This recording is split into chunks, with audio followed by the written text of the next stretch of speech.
La pala escudo macadam. Tecnología extraña. Primera Guerra Mundial. La pala escudo macadam o pala Hughes fue una solución 2 en 1 diseñada para las trincheras de la Primera Guerra Mundial por un canadiense llamado Sam Hughes, quien era el ministro del Departamento de Milicia y Defensa en 1913. El dispositivo sería similar a una pala de infantería con un agujero, pudiendo también funcionar como escudo de francotirador. La pala llevaría el nombre de Enna Macadam, secretaria personal de Hughes, quien sugirió la idea en 1913 cuando vio a las tropas suizas cavando trincheras y sugirió que podrían combinar sus herramientas de atrincheramiento con escudos a prueba de balas. Para usarlo como escudo, el soldado se acostaría en posición prona con el rifle colocado a través del agujero, con el mango de la pala rotado 90 grados para exponer la espiga que se clavaba en el suelo. En 1914 se produjeron 25.000 palas escudo para el ejército canadiense.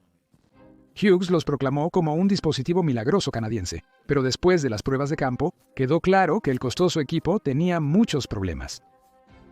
Era pesado debido al acero grueso necesario para desviar una bala, y difícil de llevar ya que no tenía asa para transportarlo.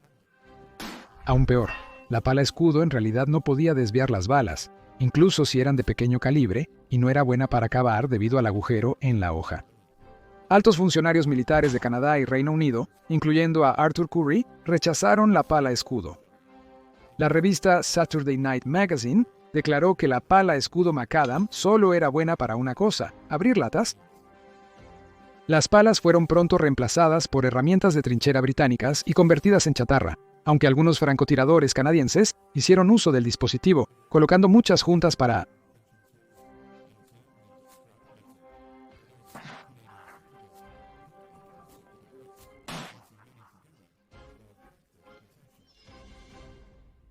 el colibrí. La mini pistola colibrí es la pistola semiautomática de cartucho central más pequeña disponible comercialmente en la historia. El Colibrí fue diseñado por un relojero austriaco llamado Franz Fanel y financiado por Georg Grabner. Patentado en 1910, se produjo alrededor de 1914, antes del estallido de la Primera Guerra Mundial. Su nombre, Colibrí, es alemán para colibrí, que es uno de los pájaros más pequeños. Al ser una novedad, se vendió como un arma de autodefensa para mujeres contra delincuentes, con un tamaño compacto para caber en un bolso. El colibrí tenía una longitud total de 2.8 pulgadas o 7 centímetros y tenía una acción de retroceso como una pistola normal. Debido a su escala y tecnología de fabricación de la época, carecía de estriado, lo que lo hacía muy impreciso. El cargador podía llevar 6 rondas, lo cual era difícil de cargar. El calibre era de solo 2.7 milímetros y su cartucho pesaba solo 5.3 gramos o 82 granos. Se produjo una versión de 3 milímetros del Colibrí, usando una bala de plomo en lugar de la bala encamisada del calibre 2.7 milímetros. La pistola tenía una velocidad de boca de alrededor de 200 metros por segundo o 656.2 pies por segundo y una energía de boca de solo 4 julios o 3 libras-pie. Su retroceso era inexistente. Cuestionable en su uso, más allá de matar roedores, las balas eran más débiles que una pistola de perdigones e incluso rebotarían en un abrigo de lana. Pero quizás podría haber causado algún daño si se dispara en la cara de un criminal en defensa propia. Se produjeron 1000 de estas pistolas desde siempre, con la producción interrumpida al estallar la guerra, y la producción de versiones más grandes de 3 milímetros y 4 milímetros, continuando hasta 1938. La mayoría de las pistolas colibrí se perdieron, destruyeron o fueron tomadas por soldados extranjeros como recuerdos en Europa Central durante las 2 guerras mundiales. La Primera Guerra Mundial vio un uso extenso de francotiradores en combate con señuelos de cabeza de maniquí. Por primera vez, se utilizaron a gran escala rifles con miras telescópicas, que bajo las condiciones de la guerra de trincheras se consideraban muy efectivas. Inicialmente, solo el ejército imperial alemán consideró seriamente los rifles con mira. Cuando los británicos y franceses notaron los éxitos alemanes con rifles con mira, también los introdujeron en batalla. Aunque los tiradores de élite existían antes, fue la introducción de las miras lo que les permitió disparar con precisión a distancias muy largas. Con un rifle con mira, un buen tirador podía adquirir su objetivo muy fácilmente. Podía matar a un enemigo que apenas asomaba la cabeza sobre el parapeto de la trinchera si era lo bastante veloz. Con tales habilidades aterradoras, los francotiradores se volvieron un objeto de miedo para los soldados en las trincheras, particularmente porque disparaban desde posiciones bien camufladas. A medida que la guerra avanzaba, el arte del camuflaje se perfeccionaba, dificultando la detección de francotiradores. Para los soldados cuya vida diaria estaba marcada por la amenaza de francotiradores, se volvió necesario contrarrestar este peligro. Con la conciencia de la amenaza de los francotiradores muy extendida, los soldados prestaban mucha atención para no exponerse. Esto forzó a los francotiradores a actuar rápidamente y aprovechar cada instante para disparar al enemigo. Fue basándose en esta prisa que las unidades de camuflaje diseñaron su engaño. Su intención era forzar al francotirador enemigo a tomar una decisión errónea y atraer su fuego, para poder localizar su posición. Uno de los señuelos más populares de la guerra fueron las cabezas de papel maché. El papel maché era un material muy popular antes de la guerra y se utilizaba para hacer muñecas y diversos componentes para parques de atracciones, carnavales y exposiciones. Era muy barato. El hacerlo consistía en cortar pedazos de papel reforzados con cualquier tipo de material de unión, ya fuera pegamento o almidón puro. Además del hecho de que era barato, también era muy bueno para modelar. El trabajo de hacer cabezas de señuelo de papel maché fue confiado a las unidades de camuflaje, que trabajaban en sus pequeños talleres improvisados en las líneas del frente. Los escultores que trabajaban en estos talleres hacían una gran variedad de cabezas de señuelo con gran precisión y semejanza a las cabezas humanas reales. Se puso énfasis en los detalles faciales y en colorear la cara para que pareciera piel real. Esta búsqueda de realismo era necesaria porque se iban a prestar a observar a través de visores con lentes de aumento. Para aumentar el realismo de la cabeza, algunas tenían tubos quirúrgicos de goma conectados a la boca con un cigarrillo. Al soplar aire por el tubo, parecía que un soldado fumaba un cigarrillo. Esto aumentó la posibilidad de atraer la atención del francotirador. Las cabezas de papel maché se adherían a un palo largo para alzarlas de forma segura sobre el parapeto. Si el engaño funcionaba y un francotirador disparaba a la cabeza falsa, los agujeros de bala se usaban para ubicar al tirador mediante triangulación. Otro método era introducir un periscopio en la cabeza para ubicar al francotirador. Después de establecer la ubicación aproximada, la posición del francotirador era bombardeada por la artillería o los contrafrancotiradores se enfocaban en esa zona. La técnica de las cabezas falsas fue inventada por los británicos, quienes al inicio de la guerra tuvieron muchos problemas con los francotiradores alemanes. Este método fue el resultado de su lucha para combatir al enemigo oculto. El mismo método también sería usado por otros bandos. Tanques falsos, tecnología extraña. Segunda Guerra Mundial. Los tanques falsos fueron construidos en la Segunda Guerra Mundial como una táctica para engañar al enemigo sobre la fuerza real de los aliados o la ubicación de los próximos ataques. Los tanques falsos se utilizaban a menudo para entrenamiento, aunque a veces también para operaciones reales.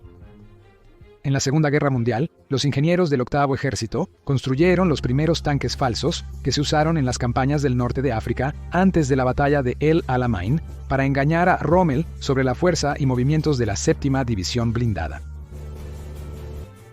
Estos tanques de madera eran fáciles de desmontar para facilitar su movilidad. Los ingenieros fueron aún más lejos al colocar construcciones de tanques de madera encima de coches y jeeps para crear la ilusión de movimiento. El uso de tanques falsos se utilizaría más durante los preparativos para el desembarco de Normandía como parte de la Operación Fortaleza, una estratagema para engañar a los alemanes haciéndoles creer que el desembarco sería en Pas-de-Calais en vez de Normandía. Para confundir a los alemanes, se creó un ejército falso completo llamado el Primer Grupo de Ejércitos de los Estados Unidos, que se suponía que se parecía a las fuerzas del general George S. Patton. En esta ocasión, los aliados utilizaban modelos de tanques inflables debido a su facilidad de construcción y transporte. Los tanques falsos se estaban fabricando sobre el esqueleto de tubos de goma inflables que luego se cubrían con lona engomada. Estos modelos eran simples de fabricar y menos propensos a desinflarse al ser impactados por metralla. La movilidad de los tanques de goma era excelente, ya que los M4 Shermans falsos pesaban solo 93 libras o 42 kilogramos cuando estaban completamente inflados. Los tanques falsos se inflarían durante la noche y aparecerían en cualquier sitio.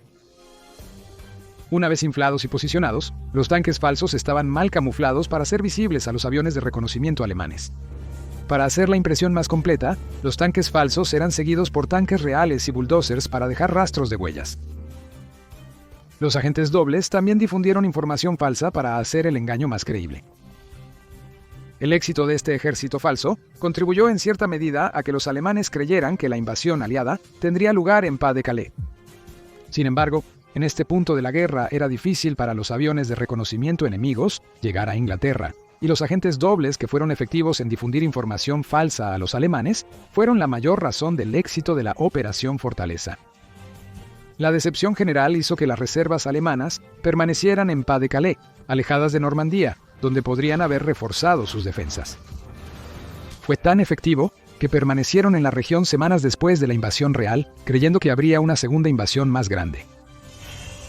Tras el día D, los aliados siguieron usando tanques inflables falsos para confundir al enemigo.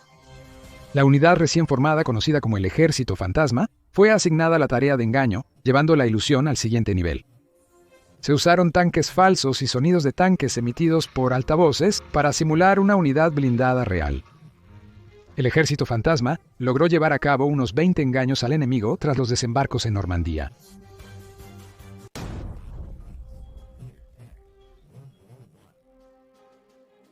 Árboles falsos, tecnología extraña. Segunda Guerra Mundial. Durante la Primera Guerra Mundial, los ingenieros desarrollaron formas innovadoras de camuflaje con resultados especiales.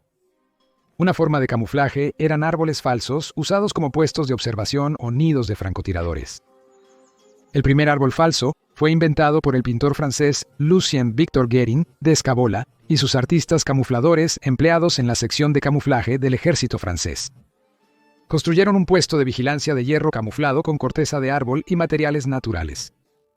Desplegarían su primer árbol artificial durante la Segunda Batalla de Artois, en mayo y junio de 1915. Estos árboles falsos se usaban para detectar posiciones alemanas y corregir el fuego de artillería. Sin embargo, la preparación de tales árboles en la línea del frente era un trabajo muy peligroso, y 15 camufladores murieron mientras los instalaban. Debido al éxito de los árboles falsos para observar al enemigo, los británicos enviaron al pintor Joseph Solomon a aprender la técnica de sus aliados franceses. Solomon entendió rápidamente el concepto de los árboles falsos y lo perfeccionó. Solomon quería crear y ocultar árboles artificiales de una manera que copiara a los árboles reales en el frente de batalla. Para eso, ingenieros escogieron un árbol real en tierra de nadie, preferiblemente uno muerto por una explosión, y luego hicieron un boceto detallado de él. Trabajando con el famoso escultor británico Leon Underwood, Solomon creó su primer árbol OP, o árbol de puesto de observación.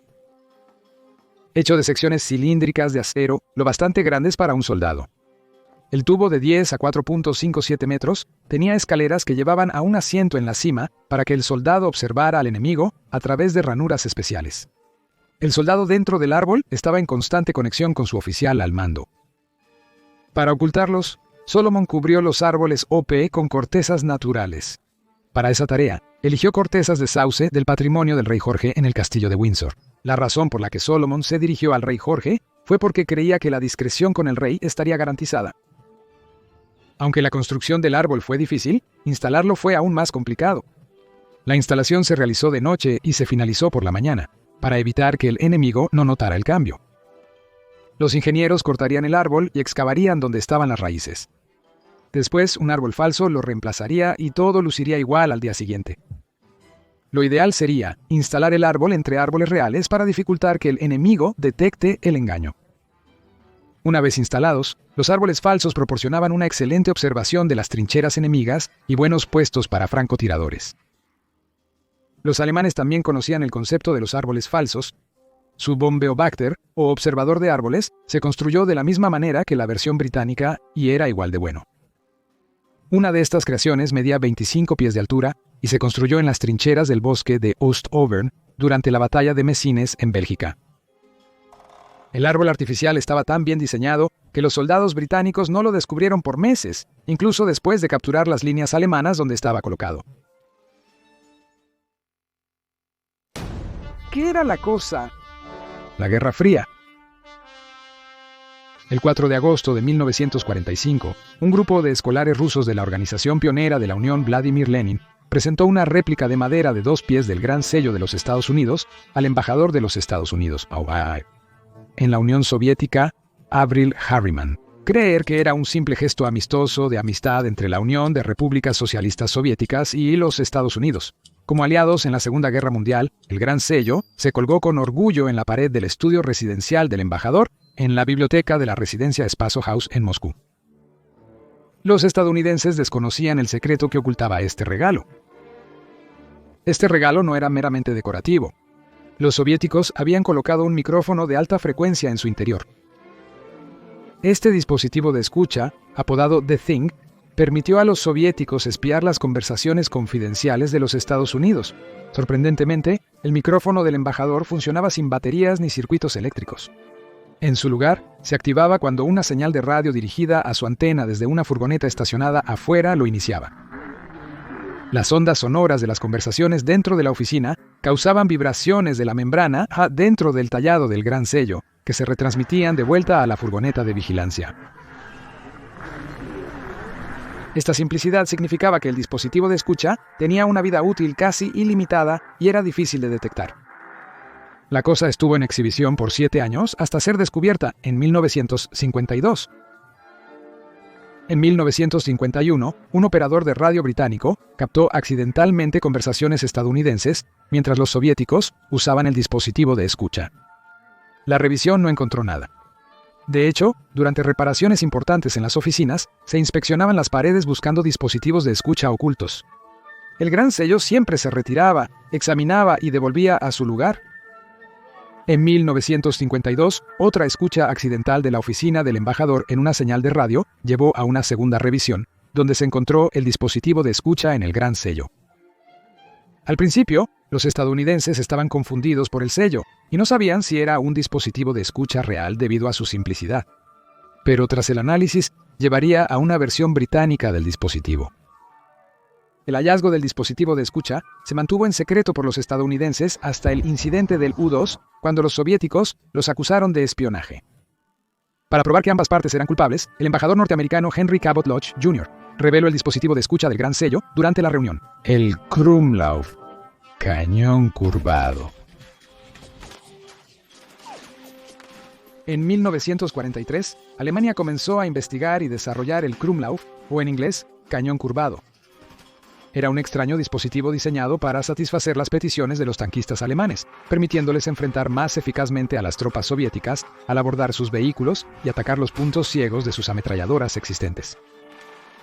Desde el principio, durante las pruebas, el ejército alemán se dio cuenta de que el concepto también sería beneficioso para la infantería, en trincheras o en combate urbano. El dispositivo permitiría al soldado disparar en ángulos sin exponer su cabeza, como desde la esquina de un edificio. Al inicio, el Krumlov estaba diseñado únicamente para el rifle de servicio alemán Kar-98K.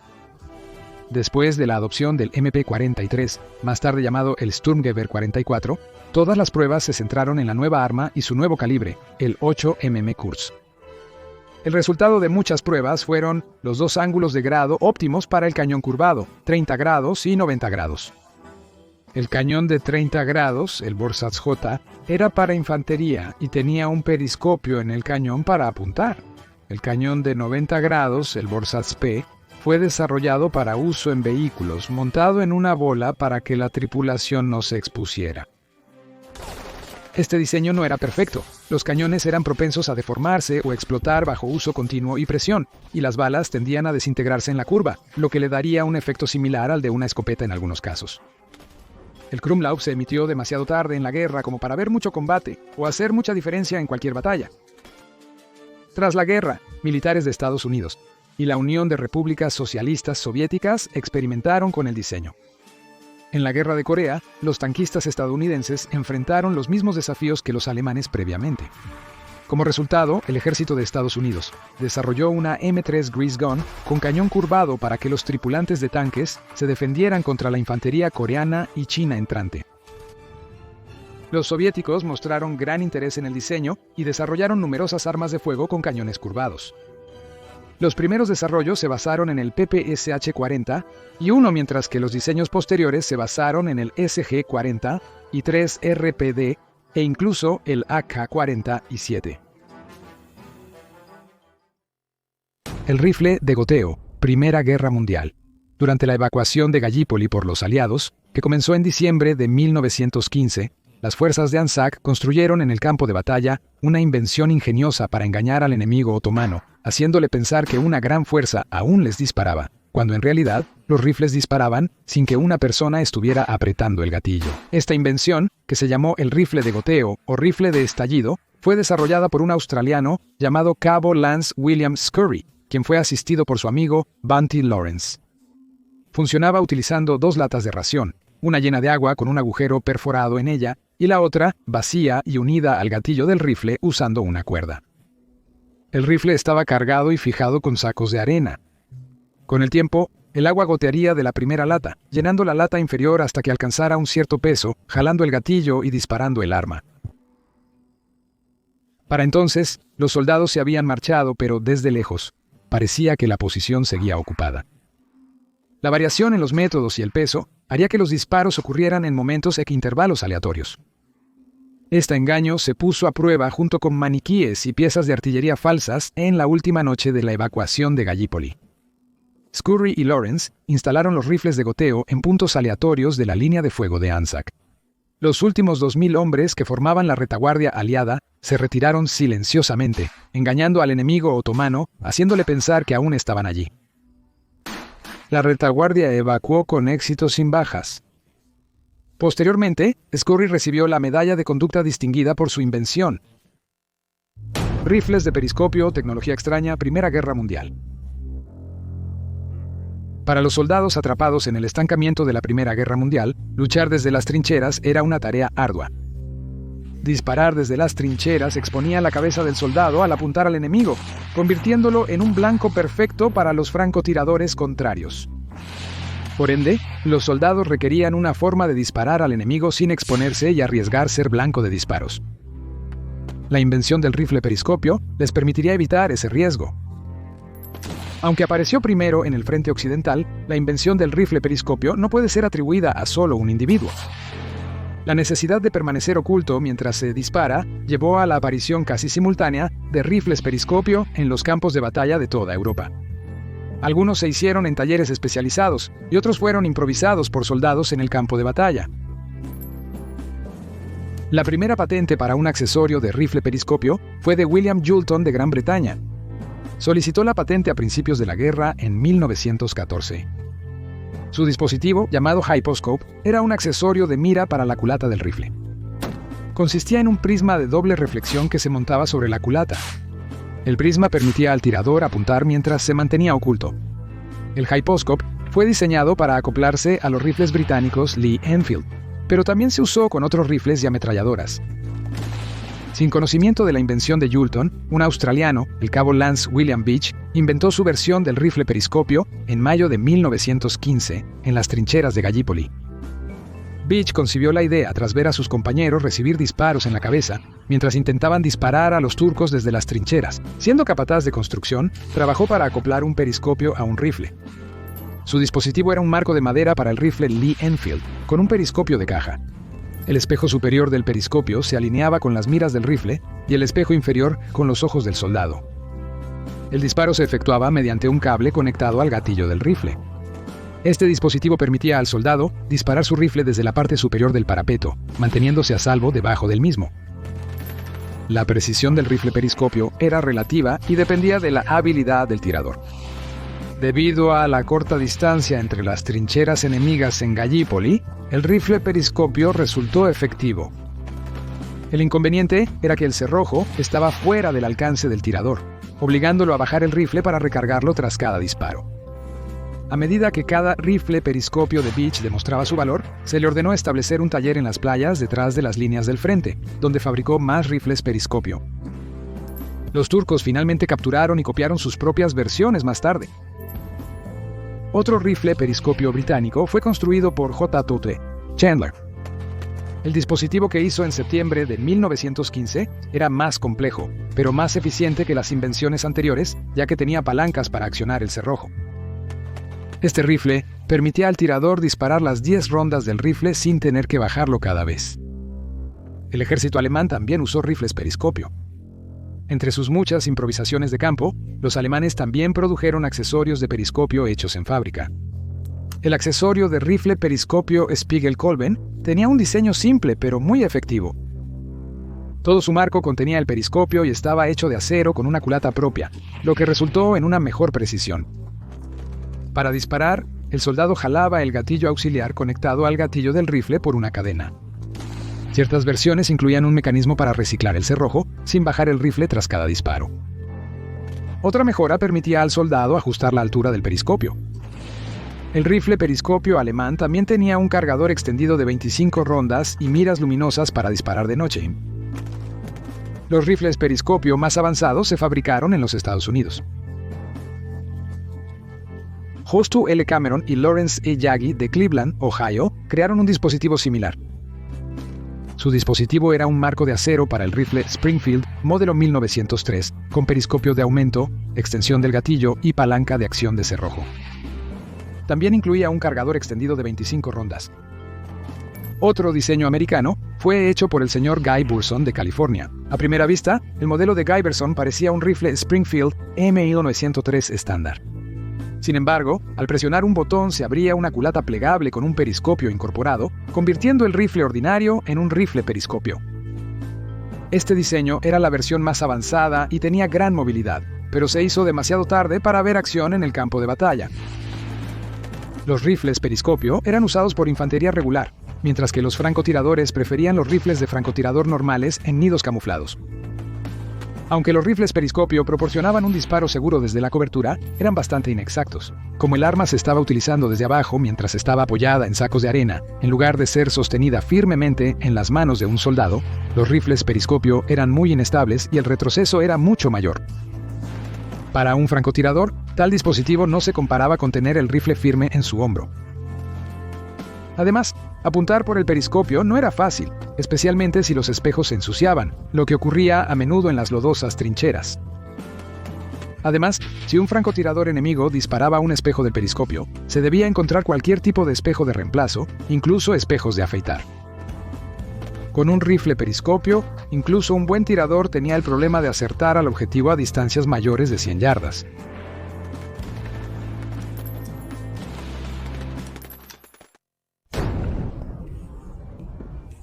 Supresor de cañón de tanque. Cerca del pueblo de Meppen, en Baja Sajonia, Alemania, se encuentra Wehrtechnische Dienststelle o Wehrtechnische Dienststelle 91, uno de los mayores sitios de pruebas de armas en Europa. Su área total es de hectáreas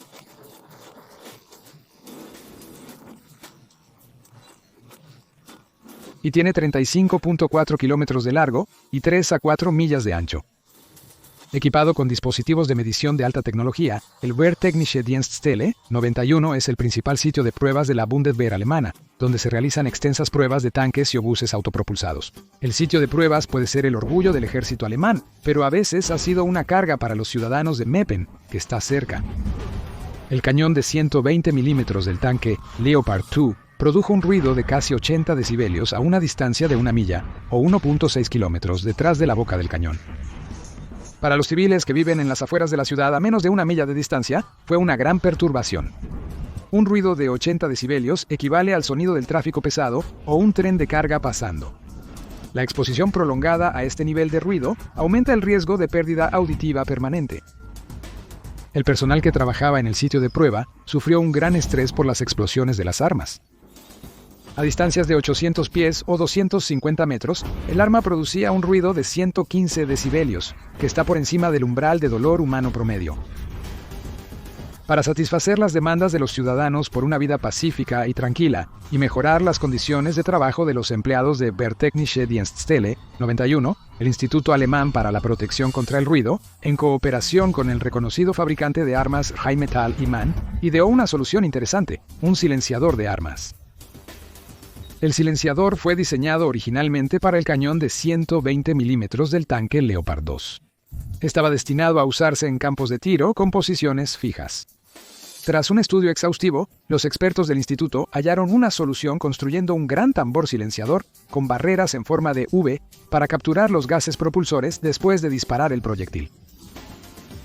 El tambor del silenciador atraparía los gases y los liberaría en 2 explosiones más pequeñas, seguidas de un flujo constante de residuos subsónicos. Este procedimiento evitó un fuerte boom sónico, reduciendo significativamente el ruido.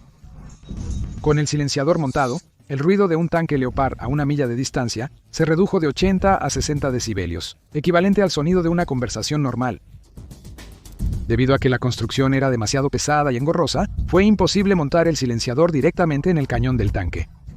La única solución fue montarlo en una estructura de acero y usarlo desde una posición estática. Después de todo, el silenciador fue diseñado para su uso en áreas cercanas a zonas urbanas, no en combate. Tras confirmar el éxito del silenciador de cañón de tanque, se adaptó una versión para obuses autopropulsados. El silenciador del obús se hizo añadiendo un módulo extra al silenciador del tanque. La mejora se equipó con tanques laterales posicionados para capturar los gases que fluyen horizontalmente desde el freno de boca, como en el obús autopropulsado M109 J155 IMLMO utilizado por la Bundeswehr alemana. El silenciador del obús se montó en una estructura de acero con una elevación de 30 grados. El silenciador alemán no fue el primer diseño de su tipo. A finales de los años 60, el ejército de los Estados Unidos realizó una serie de pruebas con lo que se llamó un silenciador experimental para el cañón de 105 milímetros del tanque M60. El silenciador era un gran tubo de acero montado en un carro de ruedas. Medía 12 metros de largo y 1.5 metros de diámetro. En lugar de cámaras con bafles, contenía bolsas de plástico llenas de agua para capturar los gases del propelente. En los años 80, ingenieros del Laboratorio de Investigación de Ingeniería de Construcción del Cuerpo de Ingenieros del Ejército de los Estados Unidos desarrollaron otro diseño.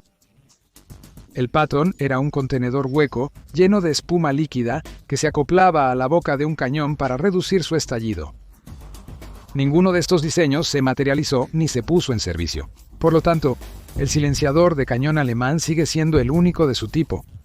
A pesar de su apariencia extraña, reduce el ruido de la explosión de los cañones grandes.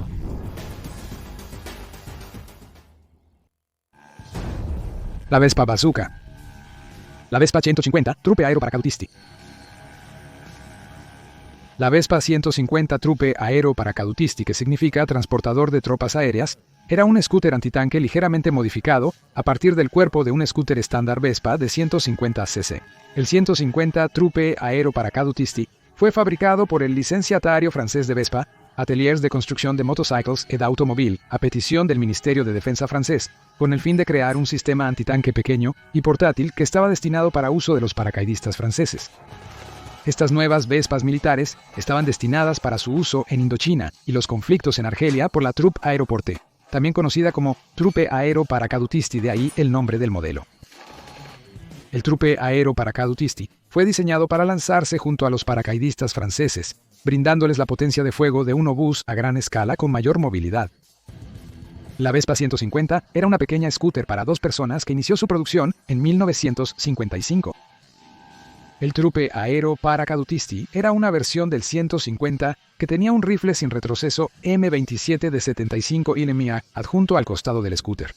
Con un peso de 253.5 libras o 115 kilos, la Vespa 150 TAP tenía una velocidad máxima de 41 mph o 66 km/h y un rango de combustible de 124 millas o 200 kilómetros. El Truppe Aero Paracadutisti se convirtió en un arma maniobrable y rápida, ideal para tácticas de guerrilla, tropas aerotransportadas, o cuando los tanques y la artillería no podían ser utilizados por las malas condiciones de la carretera o por estar demasiado lejos para dar apoyo. La Vespa 150 Truppe Aero Paracadutisti fue modificada para uso en combate con marcos reforzados, relaciones de engranajes reducidas y un motor de 2 tiempos de un cilindro de 146 c. Estaba equipada con 2 latas de combustible y 6 rondas de munición para la M20. Estos proyectiles se colocarían 3 a cada lado del asiento trasero, detrás del conductor y debajo de las piernas del pasajero. El rifle sin retroceso M20 fue un diseño estadounidense que entró en servicio en 1945. Fue diseñado para ser llevado a mano por soldados. El arma era bastante ligera, pesando solo 114 libras con su trípode, siendo mucho más ligera que cualquier otra pieza de artillería en el mundo al momento de su invención. Gracias a su bajo peso y potente proyectil de 75 milímetros, la M20 era la compañera ideal para la ligera y ágil scooter Vespa. Aunque estaba unida a la Vespa, la M20 no estaba diseñada para ser disparada desde el vehículo. En contraste, el arma fue creada para ser desmontada de la Vespa, puesta en un trípode y disparada por 2 personas. Aunque teóricamente era posible que el arma pudiera ser disparada desde el scooter y mientras estaba en movimiento. El M20 disparaba un gran proyectil de 75 milímetros, capaz de penetrar la armadura de la mayoría de los tanques y destruir fácilmente las obras de tierra y búnkeres con un impacto directo. Podía enfrentarse a enemigos a distancias de 7.000 yardas o 6.401 metros. El Truppe Aero Paracadutisti se desarrolló durante 3 años, desde 1956 hasta 1959. Durante ese tiempo, se fabricaron alrededor de 600 Vespa 150 Truppe Aero Paracadutisti en Francia. El vehículo se produjo en patrones de camuflaje verde y de desierto, de acuerdo con los conflictos franceses en Asia y África durante los años 50 y principios de los 60, donde los franceses se enfrentaban a insurgencias rebeldes. Se utilizaron para combatir las tácticas contraguerrilleras ligeras y de rápido movimiento del enemigo, siendo el vehículo ideal para proporcionar artillería portátil de gran impacto. Las tripulaciones lanzaron las Vespas en zonas calientes en pares junto con 2 paracaidistas. Una scooter portaba el arma y la otra la munición. Se sabe poco sobre cuán popular fue el Truppe Aero Paracadutisti con los paracaidistas franceses, o que también funcionó como plataforma de artillería militar, pero basándose en los bajos números de producción y lo que fue solo un periodo de producción de 3 años, es seguro decir que el ejército francés rápidamente abandonó la idea de la artillería portátil en scooter.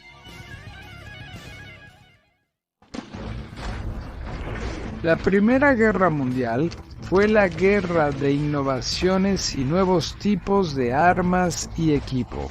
Se hizo mucho esfuerzo para proteger a los soldados tanto en las trincheras como en tierra de nadie. Una forma de lograrlo fue usando escudos de infantería. Los escudos de francotiradores eran pequeños escudos metálicos que protegían a los francotiradores del fuego enemigo. Eran buenos para protección si estaban bien ocultos, pero muy pesados para usarlos al avanzar. Por eso se introdujeron escudos móviles para que los soldados los llevaran a la batalla. Estos escudos inicialmente eran pequeños y solo brindaban una protección mínima a los soldados.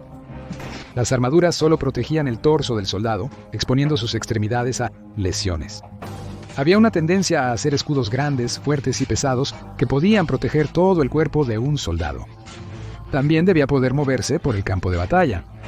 La solución fue ponerles ruedas. Se les llamaría escudos móviles.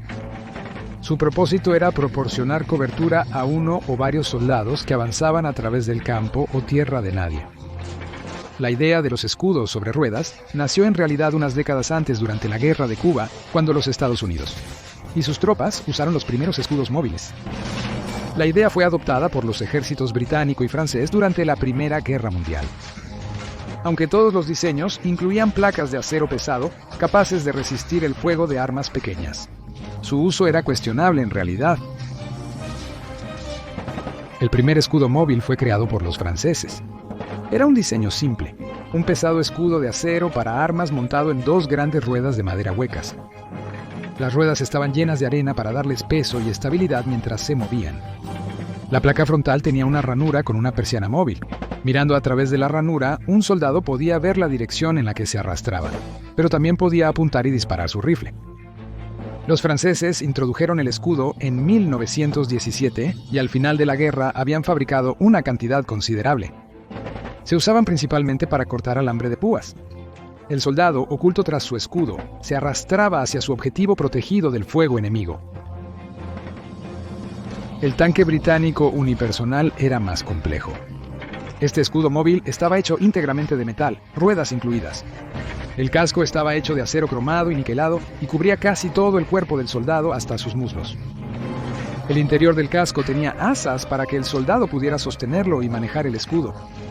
El soldado debía arrastrarse de rodillas para moverlo, una posición muy incómoda. En la parte inferior tenía 2 faldones articulados que proporcionaban protección lateral mientras se movía en terreno irregular. A diferencia del diseño francés, el tanque de un solo hombre tenía 2 ranuras horizontales y 2 verticales en ambos lados de la placa que servían como visores. En el lado izquierdo había una ranura extra para apuntar y disparar un rifle. Esta tenía una persiana para cerrar cuando no era necesaria. La placa frontal tenía una forma angular para desviar el fuego de armas pequeñas. La versión francesa tenía un gancho montado en la placa frontal para remolcarla a posición si era necesario. Los británicos diseñaron otros 2 escudos móviles durante la guerra. Los dos eran de una construcción mucho más grande y pesada que el tanque individual. El primero, una versión ampliada del diseño francés, era lo bastante grande para cubrir a 5 soldados. Tenía 5 aspilleras en la placa frontal, 3 en la parte superior y 2 en la parte inferior de la placa.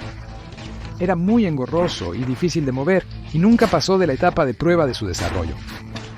El segundo escudo móvil era realmente enorme. Se le llamaba el Pedrail. Era una plataforma para ametralladora con una placa frontal grande y gruesa y 2 placas laterales articuladas. Las placas laterales tenían 4 ranuras para los tiradores. El escudo frontal tenía 5 pies 11 pulgadas de ancho, o 1.8 metros, y 4 pies 11 pulgadas o 1,5 metros de alto. Con las placas laterales completamente abiertas, el escudo medía 3 metros de ancho. Con una ametralladora montada, pesaba 3.000 libras o 1.360 kilogramos, lo que lo hacía muy difícil de mover. Parecía que ambos escudos estaban diseñados solo para roles estáticos, probablemente como barricadas de carretera o calle. Los escudos móviles también se usaron en el frente oriental. Una foto alemana de 1914 revela que los rusos también usaban escudos móviles. Se desconoce si los produjeron a gran escala o no, pero es obvio que estaban al tanto del concepto. El escudo móvil ruso también era enorme. El ancho era suficiente para resguardar a 5 soldados de pie y a otros 5 tendidos. Por ende, tenía 10 ranuras en 2 filas en la placa frontal inclinada. En el lateral, el escudo tenía 2 ruedas de gran diámetro y 4 ruedas auxiliares pequeñas detrás de la placa. La construcción era tan voluminosa que necesitaba mucha mano de obra para ser movida. Básicamente, el escudo móvil era simplemente demasiado voluminoso e incómodo para ser de alguna utilidad. Eran muy grandes, muy pesados, y por lo tanto, muy lentos en el campo, e incapaces de mantenerse al ritmo de la infantería avanzada. Sin embargo, la lentitud parecía ser un problema menor en cuanto a su movilidad. Los escudos móviles eran demasiado rudimentarios para moverse por los cráteres iluminados por la luna en los campos de batalla de la Primera Guerra Mundial. Las ruedas de metal pesado sin suspensión hacían que un terreno lleno de agujeros de proyectil fuera intransitable, incluso para los escudos móviles más pequeños. Finalmente, todos los escudos móviles estaban diseñados para proteger a un soldado del fuego de armas pequeñas dirigido frente a él, excepto el tanque británico para un hombre, que también protegía a los lados. Como no tenían otra protección, los soldados detrás del escudo estaban completamente vulnerables a la metralla de las municiones de artillería que explotaban a su alrededor. Debido a la pobre protección que ofrecían y su falta de maniobrabilidad, los escudos móviles se convirtieron en blancos perfectos para la artillería, que era el arma más destructiva en el campo de batalla. Estas desventajas cuestionaron el uso del escudo, y probablemente fueron las razones por las que no se utilizaron a mayor escala. En resumen, los escudos móviles fueron otra arma curiosa utilizada en la Primera Guerra Mundial.